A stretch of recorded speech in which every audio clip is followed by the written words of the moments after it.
Big impacts coming our way from a winter storm, stretches from Colorado all the way toward the Great Lakes. Impact areas around Denver.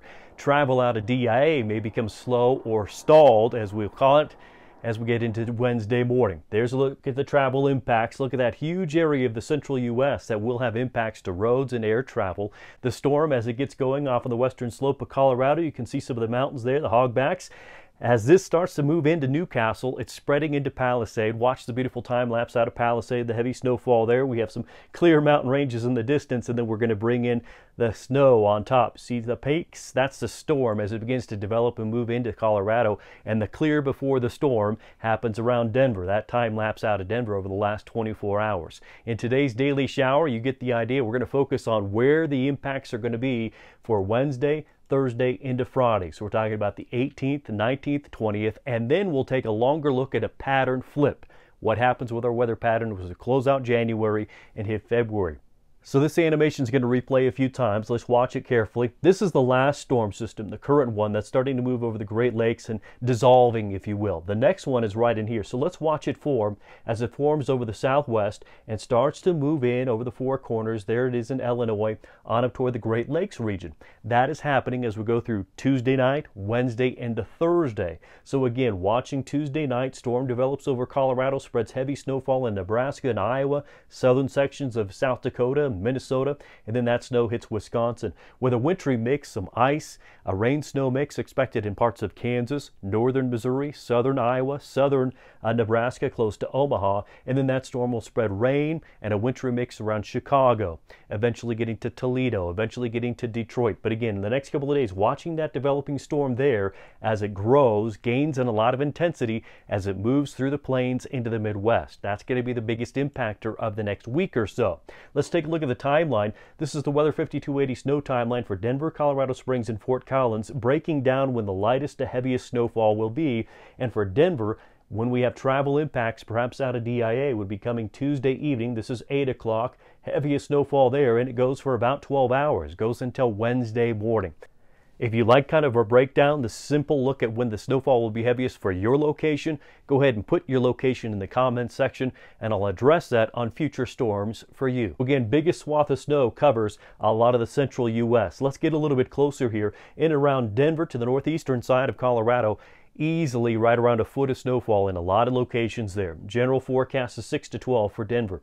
As you look into Nebraska, though, look around North Platte into central Nebraska. We're going to be pushing 14 to 22 inches in that pocket. Snowfall spreads into Iowa, sections of southern Minnesota, and then Wisconsin, with most of those totals 4 to 8 to the 6 to 12 inch range. That's a big area. Travel along I-80 and parts of I-70 and I-76, all of which will have impacts for the Denver area. I-25, anywhere from Colorado Springs over Monument Hill, the Palmer Divide, through Denver, Fort Collins, on up towards Cheyenne. We'll have slick travel conditions, very wintry. Look at the total precip on the way. There's that bullseye of snow that falls here. Notice we're getting drier off to the west. More on that in a moment. As you look from the deep south all the way up into the mid-Atlantic, there's a swath of some rainfall there. So let's fly in. Columbus and Atlanta, within that pocket of purples, that's 2 inches of rainfall coming your way. From Memphis down toward El Dorado and Shreveport, hopefully that's not El Dorado. Let me know where the pronouncer is on that one. Put that in the comments for me. That swath is also going to be around 2 inches of rainfall. So that's for the deep south. There is a risk of severe thunderstorms with that rainfall activity. As you look around the Great Lakes, that snowfall that comes through is going to leave ballpark an average of around a half to 1 inch of total water. Very valuable. Same for the plains. Central plains from Colorado to Nebraska, we're looking at around ballpark average of 1 inch of total precip. Fantastic. You look off to the west, Cascades and Olympics here, we have some bullseyes there of 2 inches of total water, and then notice that water total drops as we go down into California. There's Northern California here. A drier outlook is beginning to move into the west, and that will last through the weekend. And what about next week? Let's go ahead and jump into next week. Looking at the heaviest precipitation areas, not the west this time. Heaviest precip is going to be around the 24th of January to the 28th and covers the south.